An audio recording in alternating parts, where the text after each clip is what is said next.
a cohesive team. I thought that was a unicorn, a bit of an illusion. Confusion is ugly, undermines teamwork and cohesion and kindness by its nature. My first kick of the cat, if that's the phrase, kick of the can. Was yeah, I hope you don't can. kick the cat. Don't kick the cat. We're animal lovers. Welcome to the Serious Playfulness podcast, where we explore the work of building healthy, mission-driven organizations that don't suck the life out of you. I'm Kyle. And I'm Stephanie. And if you secretly dream of a workplace that you actually want to go to, then you're in the right place. Let's get to work. Welcome to Serious Playfulness. We're going to talk about awkward team-related social situations and what we might do, or what we have done, or what could we do differently if we could do it over again. I'll start with a couple similar scenarios. There have been a couple of times in the last many years where either in consulting or other social contexts, I've encountered someone with bad breath, where when you talk with them in any close vicinity, it's just gross. And what do you do? I can think of two particular scenarios. Well, I decided that it was the right thing to bring this to the person's attention, because I know if I have bad breath and I'm grossing people out around me, I'd like to know. And obviously know in a dignified, discreet manner, where as much as possible, so that you're not unduly embarrassed. And one of them was in a more social setting, although we had a professional connection. And I just pulled this guy aside. I just said, hey, just so you know, your breath is bad right now. And it was very simple. He said, thank you. Didn't know that, and I'll work on it. Another situation was the same thing. I just brought it to the guy's attention in private, and no big deal, thankfully. And I think that does point out that the relationship matters, right? And the kind of people you're talking to matters, because people that can hopefully have the humility to receive the feedback. So those are kind of less exciting stories. And Steph, you have some ones that are a little more colorful. Can you tell us about those, please? Yeah, okay. And just so everyone knows, I'm going to tweak some of the details here, because just to preserve anyone's confidentiality to the story. But I was recently asked by a friend of mine who has a beautiful belly bump, a pregnancy belly right now, and attending work, who's struggling with a colleague who also really loves her pregnancy belly and is touching it too much and talking to her belly and obviously really close to her tummy. And my friend was surprised by this at the very beginning. Didn't say anything, because I think being surprised. And now this is a morning greeting, is they greet my friend and they greet baby. And part of the challenge there that is the habit. Now this has happened she's actually several weeks into this, is wondering, like, what do I do now? Because I have, by not saying anything, I have endorsed it. And it's almost more awkward now to address it than on the very first time, where it would have been more easy to say, oh, I'm not into that. Sorry. Mm-hmm. That's an easier opportunity Mm-hmm. than weeks into this social dynamic that she's actually not comfortable with. And Mm-hmm. so she's asked me, I want to pick your brain and see what kind of advice we might be able to pass along. I think it definitely should be addressed. It's a personal comfort boundaries issue. It's a personal space issue. It's a basic respect issue. And I'm sure the intentions are great on the other side. It definitely needs to be talked about. And I think the fact that you haven't addressed it from the beginning is just an, oh, well, deal with it now. Now, what might you actually say? Well, thinking of the crucial conversations model, which has fantastic stuff that can help here, you might lay out what are the two things factually that have led you to your concern. And it would be something like this, that let's call this person Sarah. Hey, Sarah, every morning you greet my baby and touch my tummy. Okay. And secondly, I don't think there's actually anything else to say. I think you just say, I'm really uncomfortable with it. And you might add, I love that you love the baby as I do, but I don't feel comfortable with you touching me there. So would you mind not doing it? And let's try some other approach. Maybe you can Just not. just, yeah, just not. Yeah, that's interesting.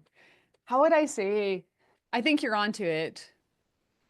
Maybe what could also be a bit generous and reasonable throughout a pregnancy that, my preferences are changing and I'm now, you know, maybe we could lean into that and say, I think you called her Sarah. Sarah, I'm I'm 7 months pregnant now. I don't want anyone touching my belly. You can wave to her now. Wave to my belly, and it maybe be a more lighthearted in that sense. Pregnancy might be a nice excuse that way because we have a good understanding of the challenges of pregnancies and preferences changing. I think though overall is just to say something Yes. because the other outcome is she's like starting to try to avoid detour throughout the office. Oh, wow. Right. Yeah. Yeah. Right. And I think it's probably quite a beautiful gesture. They're trying to show love and affection to their colleague and her pregnancy and her baby without knowing that just don't do that anymore. Yes. Yeah. It touches on how we often don't know stuff until people tell us. Mhm. It's a simple thing to say, but it's true. The bad breath thing, how do I know unless you tell me? Because you don't really smell your own breath very easily, do you? I don't know if it's even possible. If you can like sense that, you're probably used to it, right? It's like if you're staying in a room with lots of fragrance, sooner or later you'll just get desensitized to it and you can't smell it Yeah. anymore. Yeah. When I was a kid, you'd lick your hand and smell it. I don't know if that's still true. I haven't done it for a long time. I don't But know. who's doing that regularly, especially in the office? I'm not. We are not advocating that all the listeners go lick their hand. No. That's hilarious. I never knew that trick. Mm-hmm. Well, I have another scenario for you, Kyle.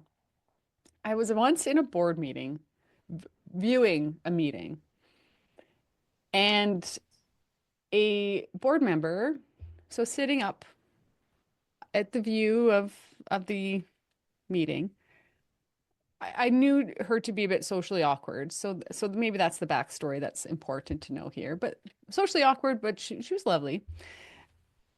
She would have a habit of resting her hands under her shirt onto her about her belly button. And her shirt would cover her hands, but it was very clear that she's touching her belly right now. And I've never been in that situation before where someone is doing that. I wondered, in the spirit of team health and organizational clarity and the tools that we teach, she's part of a board. Who and how and when might one address this? And I was wondering, like, are we all seeing this? We're all seeing this. Like, we all have to see that this is unusual and it's just a little strange. And so over to you. If you Mm-hmm. were coaching this board, how would you navigate that? Mm-hmm. Firstly, the principle, the behavior of people in a team matters, not just their work product, not just their performance, because behavior tends to be fundamental to everything else. If I'm abrasive in how I talk, if I'm passive aggressive in my speech, my attitude, if I'm discourteous, if I'm late to meetings, etc., that's going to affect everything. And then even just awkwardness. I think we can't get too nitpicky about like little things. There's a judgment call there in terms of what is worth bringing up. If somebody picked their nose once, are you gonna tell them? If they're doing more than that, you probably should. In this case, I think it's probably kind of awkward and kind of weird and worth saying something. And I think it would be helpful for that person too. So in terms of who might do it, I think anyone on the board could. Probably realistically, the chair would need to do it, who has that unique role to coordinate the function of the board and maintain if you will, the culture of the board. I suppose if there's a key staff person in there too, maybe them in dialogue with the chair, they could talk about a game plan, but let's just say the chair should do it. And what do you say? How do you even start it? Right. So let's call her Joan. Okay. And Joan with the hands on the belly. Joe with the hands on the belly. Yes. How do you ask for a meeting or how do you pull her aside? If you were the chair, what would you do? Yeah. I would say, Joan, do you mind if I talk to you just for a couple minutes after the meeting, one-on-one? So ask for a private conversation. It's not going to take very long. And then you just have to say it. You just have to say, well, what do you say? I would say, Joan, I've noticed in the meetings that you put your hands under your shirt on your belly. And the next thing you might say is, I'm not sure if you're aware, but the effect it has on me is I feel pretty uncomfortable because it seems odd. Hmm. And I would encourage you to not do it because I think people also think I haven't asked them, I'm not going to, but I suspect that it's something that makes people a little bit uncomfortable. So I think the hands have to be out of the shirt. What do you think of that, Joe? You did very well. Gosh. And thank you. I'm glad you role played this because what you said actually wasn't difficult or technical. It was very simple and clear. I think you also did a good job that there was no judgment on it because you owned that part. You said, like, for me, I feel uncomfortable. It's instead of saying, like, that's the oddest thing I've ever seen. But it's so much courage. Mm, We think of courage as charging into a battlefield or, I don't know, standing up against the bad guys or something like that. mhm, Those descriptions of courage seem in some ways easier than these little moments of radical honesty and feedback to people that I'm going to have to see again. right. Actually, the examples of courage there, what's interesting about them now that I think of it, we're not on the same team. So I'm kind of conquering the bad guy and I'm going to use courage to overcome that. Mm, But when we're on the same team and it's an act of love, that courage is different because it's really intimate and vulnerable. mm.